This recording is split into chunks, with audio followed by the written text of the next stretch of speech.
The next song on the album is Man on the Moon. Yes. Yeah, yeah, yeah, yeah. Do you know this song's about Andy Kaufman? Really? Yes. So the song itself deals with less a story and more a collection of pop culture references. So you've got a bunch of tame conspiracy theories like the moon landing and Elvis and Kaufman both being alive. And there are references to Andy Kaufman's wrestling career there. And I've gone through the lyrics and I can't find I can't find this, but for some reason I've got Jerry Lawler written down. Yeah. I guess that's because where Andy Kaufman wrestled as opposed to who he wrestled. Yeah. But there's nothing in the song about Jerry Lawler, but it does talk about Fred Blassie and a breakfast kiss. Ah, okay. And it referenced Mr. Andy Kaufman's gone wrestling again. Mm-hmm. You know. Interesting fact about that. A lot of people thought that Andy Kaufman's Tom Wrestling ended after he got his behind handed to him on Nope. Letterman show. He actually wrestled for another 18 months after that. Yeah. Yeah. There was one story that Jerry Lawler likes to tell. Mm-hmm. And he gave Kaufman his move, the pile driver, which drops you on his head, for those who are not wrestling fans. Right. And Andy Kaufman's just laying in the ring, and everybody's getting worried, and the referee walks over to check on him, and the referee walks back to Jerry Lawler, and the referee goes, "Andy would like an ambulance."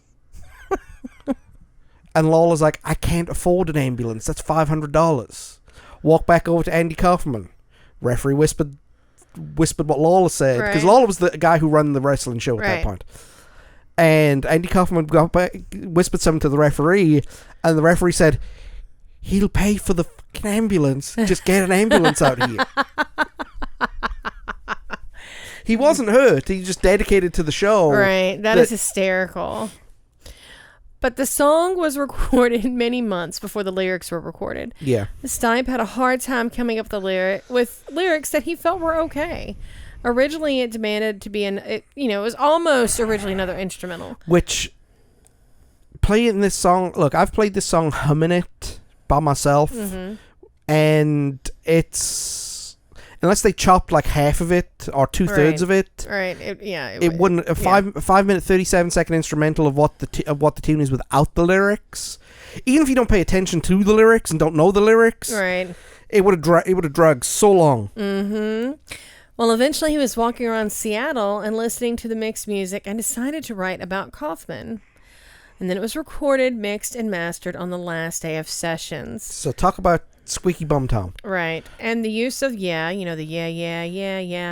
was a nod and tribute to Stipe's long-term friend, Kurt Cobain. Yes. Yes. And it inspired the biopic of Andy Kaufman, which would go on with the same name years later and would star Courtney Love.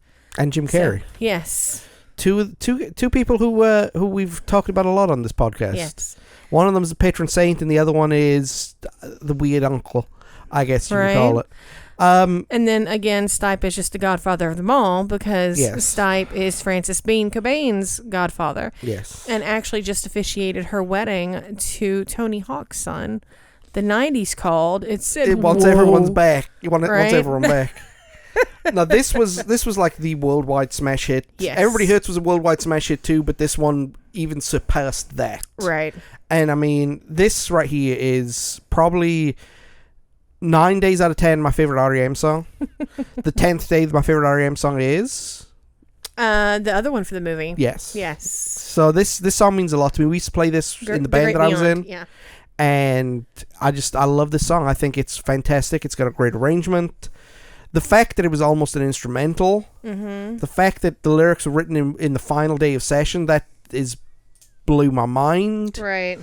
I mean, this is just all to all a world-class song. Yes. Yes, it is. I mean, you can't argue with that. No, not at all.